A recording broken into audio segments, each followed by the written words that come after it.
Bonjour à tous. On va faire une petite présentation sur le continuous delivery autour des applications dans des environnements multi-cloud et multi-plateformes. Donc c'est la continuité du talk de Pierre-Antoine et Nicolas. Donc c'était avoir une certaine cohérence dans l'histoire qu'on raconte. On a mis un petit personnage de Paris pour commencer, un peu contextualiser. Donc Christian. Christian Dubois, plateforme architecte chez Pivotal. Donc avec un petit personnage, avec un petit outil parce qu'il est l'acteur principal de la démo qu'on va vous présenter aujourd'hui. Et puis moi j'ai pas trouvé de personnage qui me parlait beaucoup, donc j'ai pris le rôle de la personne qui parle et qui fait assez peu de choses. Donc Erwan, plateforme architecte également chez Pivotal. Donc la première question, donc juste en introduction générale, qu'est-ce que le continuous delivery? Beaucoup de termes aujourd'hui sur le marché. Donc on parle de continuous integration, continuous delivery, continuous deployment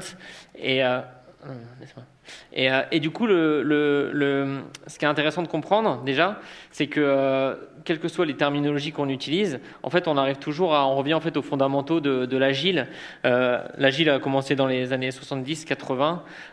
Au début des années 2000, il y a eu cet Agile Manifesto. Si vous êtes jamais allé sur le site web, je pense que c'est un passage obligé qu'on soit sur des sujets Ops ou développeurs aujourd'hui, essayer de comprendre. Et ce qui est intéressant, c'est que la première règle en fait du manifeste de l'agile, en fait, justement parle du continuous delivery et positionne tout de suite ça dans un contexte de valeur délivrée pour l'utilisateur final.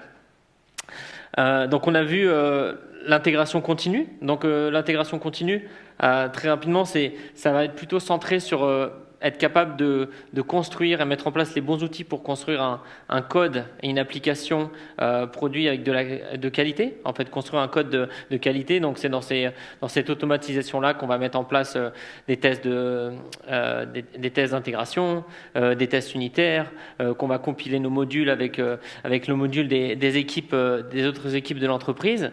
Mais en conclusion, on n'est pas encore en train de construire un produit qui a de la valeur pour les clients en fait. Et donc c'est pour ça que j'aime faire la distinction en fait entre faire un produit de qualité et faire un produit de valeur pour son utilisateur final. Et donc c'est pour ça que pour nous en fait le continuous integration et le continuous delivery, même s'ils sont très complémentaires et très souvent associés, n'ont pas forcément les mêmes objectifs. Ensuite, on a vu donc une distinction qui apparaît aujourd'hui entre faire du continuous delivery, faire du continuous deployment. En fait, aujourd'hui, faire du continuous deployment, c'est vraiment être à l'état de l'art de livrer son code systématiquement à chaque nouvelle évolution dans votre repo Git, le déployer en production de façon automatique jusqu'en production pour vos utilisateurs. Alors que continuous delivery, globalement, c'est s'en donner la capacité de le faire. Donc c'est juste des degrés de maturité différents dans votre capacité à délivrer votre software pour vos clients et rendre vos clients heureux comme Mr. Happy. Donc c'est marrant parce que du coup quand on regarde les dates, Agile, années 70, continuous intégration, ça a commencé également dans les années 90, on pourrait se dire que tout le monde est relativement mature sur ces sujets-là. Tout le monde déploie son code en production toutes les semaines. La réalité, c'est que quand on parle avec des grosses entreprises en France ou ailleurs, on est encore loin de ces niveaux de cadence. Alors généralement sur des projets isolés, sur des petits projets, on arrive à avoir ça quand on rentre sur des projets à valeur pour l'entreprise, parce que généralement les gros projets sont souvent des projets à valeur. On rentre plutôt sur des cadences annuelles. Bon, annuel, ce serait l'extrême, mais quoique dans certaines industries, c'est quelque chose d'assez fréquent, mais au moins du domaine du mois. Et la situation, elle va pas forcément se faciliter. Aujourd'hui, on a de plus en plus de cloud, de plus en plus de plateformes. On a des architectures à base de microservices avec Spring ou autres, et donc ils ne facilitent pas forcément votre capacité à déployer vos logiciels de façon extrêmement simple en production. Donc on a tout un écosystème qui rend les choses assez complexes. Donc on peut imaginer que si vous n'adressez pas ce problème de fond, ça va devenir assez compliqué et vous n'allez pas être capable d'atteindre l'objectif qu'on se fixe tous ensemble d'apporter de la valeur de façon continuelle à vos utilisateurs. Donc, je trouvais que voilà, aujourd'hui, journée de l'indépendance, je crois que Michael Côté en a déjà parlé un petit peu. Et donc, je pense que c'est un bon moment de passer le message aussi par rapport à ce qu'on voit aussi dans l'industrie. Hein. On voit beaucoup d'entreprises qui ont cette stratégie multi-cloud, multi-plateforme, déjà souvent hybride, hein, au moins on-premise et cloud public. Et donc, aujourd'hui, une équipe doit être capable de penser au fait qu'elle va devoir déployer son application sur plusieurs plateformes, plusieurs clouds et potentiellement dans plusieurs régions sur des problématiques de proximité et de latence. Donc voilà, on a cette complexité qui est le problème numéro 1 à résoudre dans ce contexte de continuous delivery. Le problème de numéro 2 et le problème de base du continuous delivery, c'est une fois qu'on a la bonne architecture, la bonne plateforme, la bonne équipe, on se rend compte qu'on n'est quand même pas capable de le faire. Et donc là, on se rend compte qu'il manque quelque chose. Donc là, c'est pour ça qu'on va parler des outillages de continuous delivery qui viennent en complément. Il nous manque la confiance en fait. Et on se rend compte qu'il y a vraiment cette opposition, cette opposition entre la confiance et la vitesse, qui sont voilà des forces qui s'opposent et qu'on va essayer de résoudre aujourd'hui. Le point numéro 3, c'est que du coup, vous allez avoir votre capacité à déployer vos applicatifs dans le cloud, donc sur plusieurs plateformes, type PAS ou PKS Kubernetes, et vous aurez vos services en fait à consommer. Et si vous voulez avoir globalement une expérience de déploiement assez similaire, arriver à avoir une portabilité de votre application et des services que vous allez consommer, et de la façon de les consommer, mais également la capacité à garder ce modèle opérable, en fait, vous allez devoir également mettre en place de nouveaux patterns et des nouvelles solutions. Si vous voulez que votre opérateur, demain, il soit capable de patcher vos environnements multi-cloud, multi-plateforme, multi-région de façon efficace, il faut le penser dès le démarrage. Donc, il y a une fondation qui a été créée cette année, une autre fondation, qui a été créée cette année pour essayer d'adresser cette problématique. Cette fondation, elle est essentiellement centrée autour du continuous delivery pour apporter une certaine consistance, cohérence dans les efforts open source autour de ces sujets-là. Et initialement, il y a 4 projets. Donc il y a Jenkins, tout le monde connaît, je ne vous demande pas de lever la main si vous faites du Jenkins.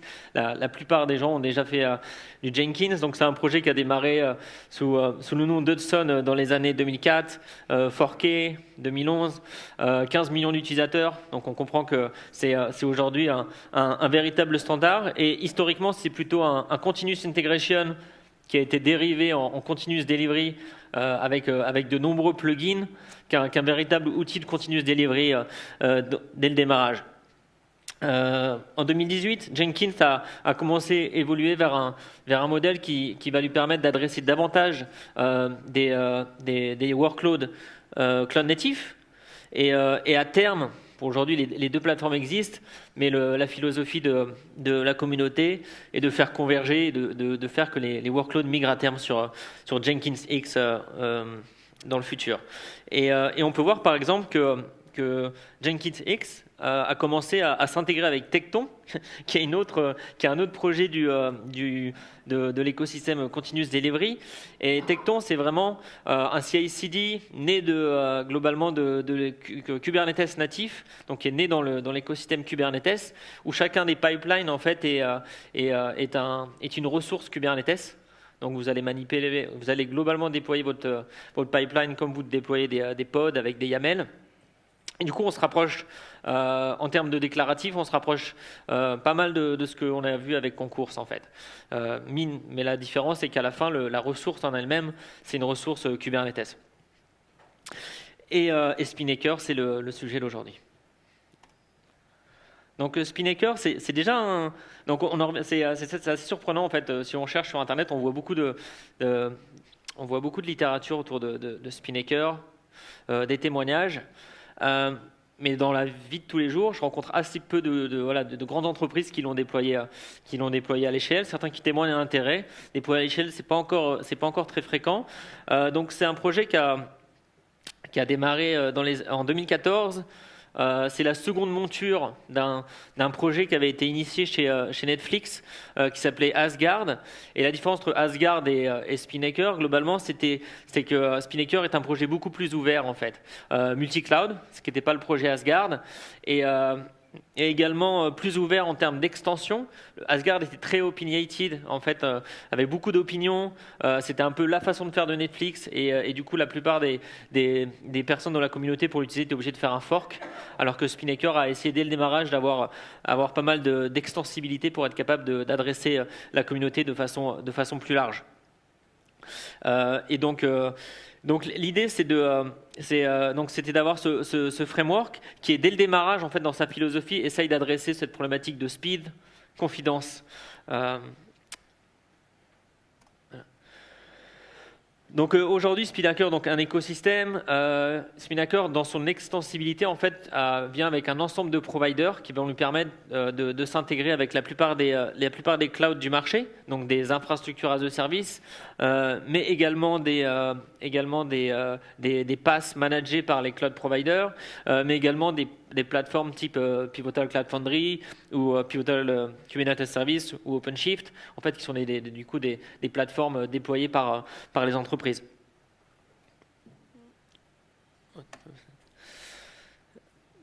Alors, Spinnaker, donc en tant que plateforme de continuous delivery deployment, ce qu'on veut, multi-cloud, digne de ce nom, permet en fait de standardiser un certain nombre d'opérations que l'on est amené à mettre en œuvre sur les différentes infrastructures cloud quand on veut mettre en place du continuous delivery.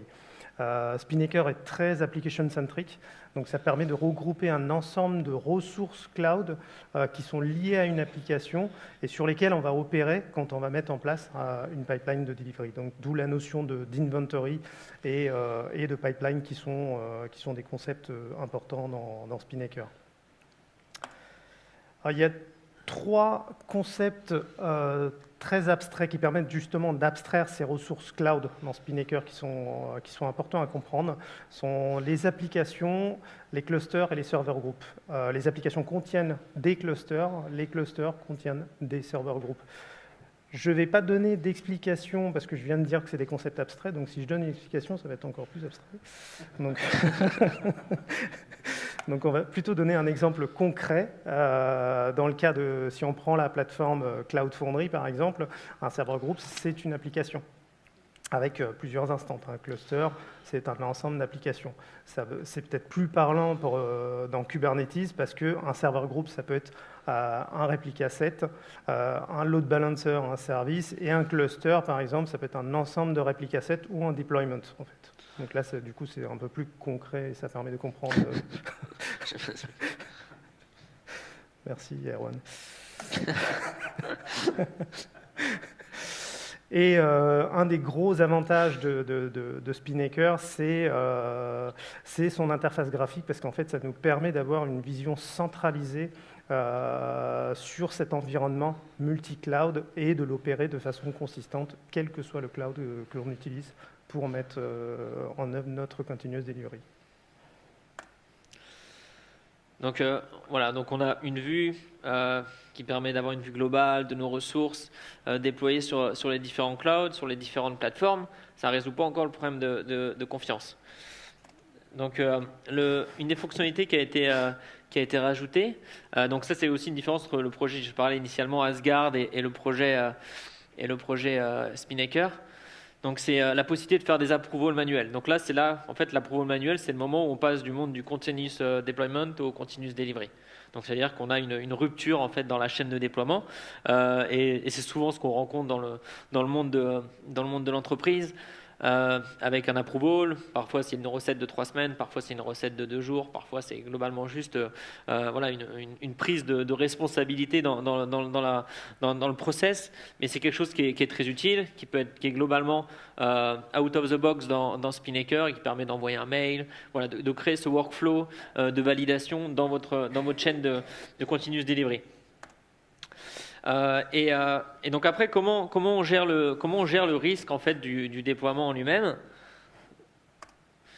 Donc en fait, on a plusieurs deployment stratégies qui sont out of the box dans Spinnaker. Et donc ils aiment à l'engineering de Netflix, ils aiment parler de smart default. Donc vous pouvez customiser, personnaliser beaucoup de choses, mais au moins vous avez des choses qui sont par défaut dans la solution et qui vont vous permettre d'utiliser. Donc il y a le red black. Donc le red black, pour ceux qui connaissent pas, c'est comme le blue green. Pour ceux qui connaissent pas le blue green, bah, c'est comme le red black. Et donc le red black, c'est ça vient de la couleur du logo de Netflix qui a changé de couleur entre temps. Donc c'est rouge et noir. Et donc il y a beaucoup de débats dans la communauté qui disent que c'est différent. Je vais vous expliquer, mais la réalité c'est qu'on ne sait pas vraiment. Mais donc pour revenir à l'histoire, donc l'idée du blue green, c'est que vous allez avoir donc deux serveurs groupes. Donc vous allez avoir un serveur groupe bleu, un serveur groupe rouge, un serveur groupe bleu par exemple qui fait tourner votre V1, le vert qui fait tourner la V2. Le bleu va être actif en fait et le vert va être désactivé. Vous allez du coup démarrer le vert et au moment où le vert va être actif, en fait vous allez éteindre le bleu et le trafic du coup va passer d'une version à l'autre. Pourquoi ce modèle est intéressant, c'est qu'en fait ça vous décharge de la complexité de faire tourner deux versions de votre application en même temps. En fait, vous allez vraiment avoir un modèle où vous faites je débranche et je rebranche de l'autre côté. Et donc vous avez quasiment pas de chute de disponibilité pour vos applicatifs et vous n'avez pas besoin de gérer le multiversionning pendant une certaine période de temps. Néanmoins, vous avez un effet globalement, je déplace potentiellement une dizaine de conteneurs sur une application critique et je déplace toute la charge sur une autre infrastructure, sur une nouvelle version, donc il y a un risque opérationnel qui existe toujours. Sur la version numéro 2, donc c'est une version améliorée du modèle, mais au lieu de faire globalement je déplace 100% de mes workloads de la V1 à la V2, en fait je vais faire ça par des incréments. Donc je vais faire par exemple, je vais déplacer, là on voit deux petits blocs, mais on peut imaginer que vous allez dire 20% de mes workloads, je fais une vérification, 20% de mes workloads encore une fois vers la V2 et je fais encore une autre vérification. L'idée de la vérification, c'est potentiellement de faire un approval manuel, comme on a vu précédemment, ou ça peut être un test, un smoke test ou un test que vous exécutez sur l'application. Donc ça va être quelque chose de relativement simple. J'explique pour relativement simple parce que comme ça me permet d'expliquer la troisième. Et du coup, le troisième scénario qui est le plus complexe et qui est utilisé par les géants du web sur leurs composants les plus critiques, c'est l'approche par canary. Donc l'approche par canary va s'apparenter à quelque chose d'assez similaire. Donc ça veut dire que vous allez faire des incréments, potentiellement de 20%, mais dans chacun des incréments, vous allez exécuter globalement une logique assez complexe et de façon complètement automatisée. Donc l'analyse de façon complexe, elle va être souvent basée sur des métriques. Donc en fait, vous allez analyser les deux premiers, par exemple, les deux premières instances que vous allez déployer. Vous allez les analyser de façon automatisée. Vous allez fixer des seuils. Donc en fait, vous allez tolérer en fait que votre canary doive survivre ou globalement doivent faire un rollback. Généralement, les critères vont être des critères de performance, donc de CPU, de memory, donc par exemple, sont des critères très techniques, ou ça peut être aussi des métriques business qui sont remontées par bon composant. Donc l'idée, c'est vraiment d'avoir un pattern où vous êtes capable d'automatiser complètement la chaîne de déploiement et être capable également de faire machine arrière. Donc on voit que tous ces mécanismes et choisir la bonne stratégie de déploiement par rapport à votre besoin va vous permettre globalement de devenir confiant parce que vous prenez un risque globalement minime parce que vous restreignez le déploiement sur un sous-ensemble de vos utilisateurs et puis de toute façon si ça se passe mal vous êtes capable de faire machine arrière. Donc, alors, j'ai emprunté cette phrase, mais il n'est pas ici, un fan d'automobile dans l'équipe, et je trouvais intéressant. Donc, voilà, l'idée c'est de contrôler les choses, mais à un moment donné, on veut aussi tolérer l'erreur, et c'est un peu le paradigme de ces approches. Si à la fin on est complètement confiant, ça risque d'être contre-productif par rapport à l'agilité de l'équipe. Donc, on doit accepter l'erreur au bon niveau par rapport à votre contexte métier. Et donc le Spinnaker permet aussi de globalement pouvoir faire du rollback out of the box dans la plateforme. Donc à chaque fois que vous faites un déploiement d'un élément d'infrastructure, en fait la Spinnaker va globalement garder dans ses métadonnées le versionning en fait des composants et en fait, vous avez la possibilité de pouvoir faire un rollback sur une version d'un élément, d'une application que vous avez déployée. Donc on se rend compte que toutes ces fonctionnalités sont très centrées, et là c'est là qu'on voit la véritable différence entre un concours par exemple, où on va plutôt se centrer sur le build, le déploiement, alors que là on est plutôt centré sur des fonctionnalités qui sont très opérationnelles en fait. On est vraiment dans un rôle d'ops, de run, dans ce type de conversation.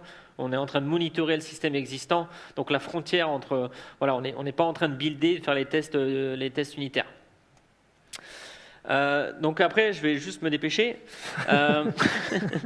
Donc on n'a pas encore résolu la problématique de connectivité de service, et donc pour ça, il y a une initiative qui s'appelle Pivotal Service Marketplace, ou dans le monde open source, Independent Service Marketplace, et en fait qui est la possibilité, à travers une API standardisée, d'offrir une marketplace indépendante qui va permettre de connecter vos services, vos bases de données, vos systèmes de messages à tous vos applicatifs. Donc vos applicatifs qui tourneraient sur Kubernetes, vos applicatifs qui tourneraient sur Pivotal Cloud Foundry, vos applicatifs où directement solliciter cette API dans Spinnaker, même sur les applicatifs qui tourneraient globalement dans une VM ou sur des systèmes legacy. 2-3 lignes de commande qui vous montrent un petit peu comment ça fonctionnait. Donc vous serez capable de lister, par exemple, la marketplace est capable de vous lister les plateformes qui sont connectées à cette marketplace. Donc là, par exemple, on voit qu'il y a 2 instances de Cloud Foundry, une instance de Kubernetes qui la consomme. On est capable de voir les bases de données, par exemple, qui sont les instances qui ont été provisionnées. On peut voir les services qui sont disponibles. On peut voir les instances de services qui ont été connectées à des applications. Et en fait, on voit qu'il y a une sorte de modèle assez abstrait qui a été mis en place dans la marketplace. Là, si vous voyez CFEU, org, dev, application, en fait, globalement, c'est le chemin d'accès sur une application dans Cloud Foundry, organisation, espace, application. Donc, c'est le modèle logique qu'on a dans Cloud Foundry. Alors que là, on voit globalement un cluster et un namespace. Et donc là, on est plutôt dans un modèle Kubernetes. Et en fait, on a des abstractions qui permettent de gérer de façon transparente la plateforme qui est derrière. Démo. Il ne me reste plus beaucoup de temps, donc ça va être 7 minutes. 7 minutes. Ils avaient 3 minutes d'avance, on a 3 minutes. Donc je vais présenter rapidement ce qu'on va faire comme démonstration. Donc on a une application Spring Boot qui est sur GitHub. On va faire une modification dessus simple.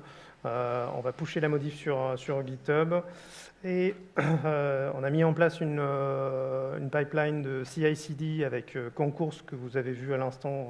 Mes collègues vous ont fait une petite présentation et bien entendu Spinnaker pour déployer ça sur des clusters Kubernetes qu'on a préalablement créés sur notre plateforme PKS. On a créé 3 clusters sur la plateforme PKS, donc un cluster de dev et 2 clusters de prod. Et donc, ce qui va se passer, c'est que la phase CI va builder le projet, dérouler les tests, construire une image Docker et déposer ça sur Arbor, qui est une registry privée secure qui est aussi déployée sur notre plateforme PKS.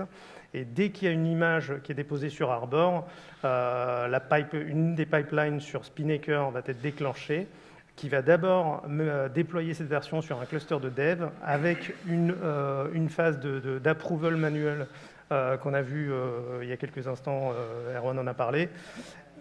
5 minutes. Et dès qu'on valide l'approval manuel, ça va partir en production sur les 2 clusters automatiquement. Voilà, on va passer à la démo.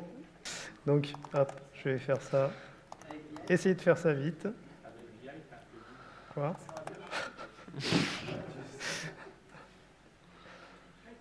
Ouais, voilà, c'est pas évident. Hein. On fait tout pour que je rate ma présentation. Il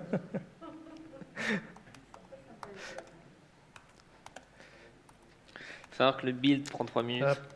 Ouais, c'est pour ça que ça va être très short. Allez, hop, il push. Donc là, je viens de pousser cette modification sur le Git et on va aller voir ce qui se passe tout de suite. On avait concours. Exit. Peut-être balance Spinnaker direct. Hein ? Balance Spinnaker direct, non ? Comme ça. Juste déjà pour voir que voilà. Donc là, on a une pipeline, la PET clinique, donc sur Concours. Donc qui vient de se déclencher parce que je viens de pousser une nouvelle version. Et en attendant le déploiement, je vais tout de suite vous présenter Spinnaker. Donc voilà comment ça se présente, hein. C'est une interface très simple, triviale. Je vais faire un zoom, je ne sais pas si tout le monde voit. Hop. Donc là, on a créé, donc on retrouve un peu les différents concepts qu'on a présentés tout à l'heure, hein, applications. Donc là, pour la démo, on a créé une application qui s'appelle Pivotal Paris 2019. C'est pas compliqué à la vie. Et donc là, on retrouve les clusters, donc les notions de cluster, de serveur groupe dont je parlais tout à l'heure. Et on voit bien que là, dans le cadre de Kubernetes, mes clusters là, correspondent à des déploiements.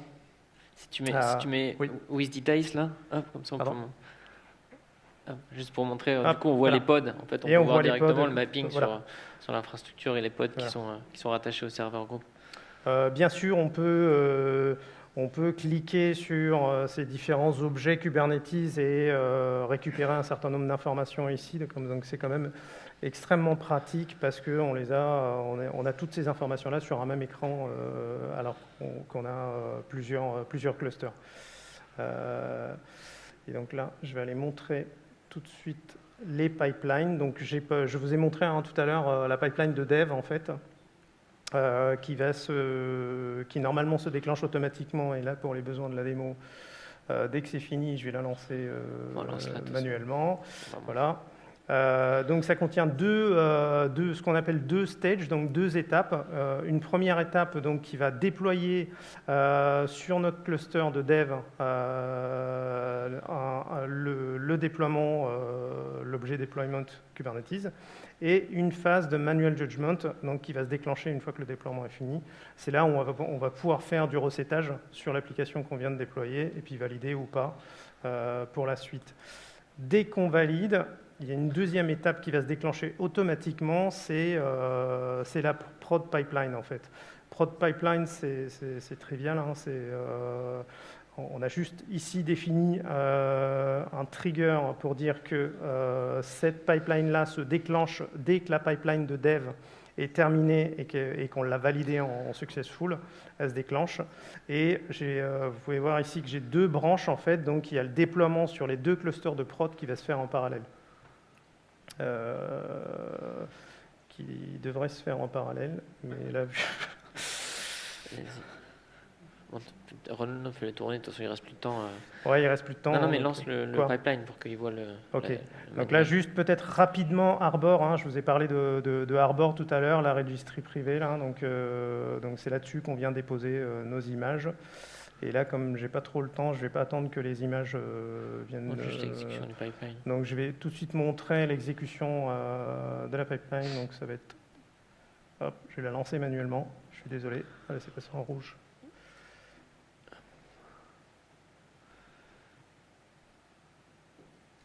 Donc là, c'est en train de déployer la version latest qui est présente sur la registry Arbor sur le cluster de dev. Et dès que c'est fini, il y a la phase de manual judgment en fait, qui va demander une validation. Voilà. Donc ça se présente comme ça. Donc là, dès qu'on est dans cette phase-là, on peut aussi envoyer des notifications à des personnes chargées de tester, de faire des tests d'intégration sur le site, par exemple. Là, en l'occurrence, l'application, c'était ça, un Pet Linux, c'est connu, c'est sur GitHub. Donc là, une fois qu'on a fait notre recettage dessus, qu'est-ce qu'on fait? On vient là, on clique dessus, on dit « OK, ça peut passer en production, et continue ». Et là, dès que je fais ça, ce qui va se passer, c'est que ça va déclencher, voilà, ça déclenche le pipeline de prod qui est juste en dessous. Et là, on voit bien que les deux phases se sont lancées en parallèle, parce que là, le déploiement, il va se faire sur les deux clusters en parallèle. Voilà. Hop.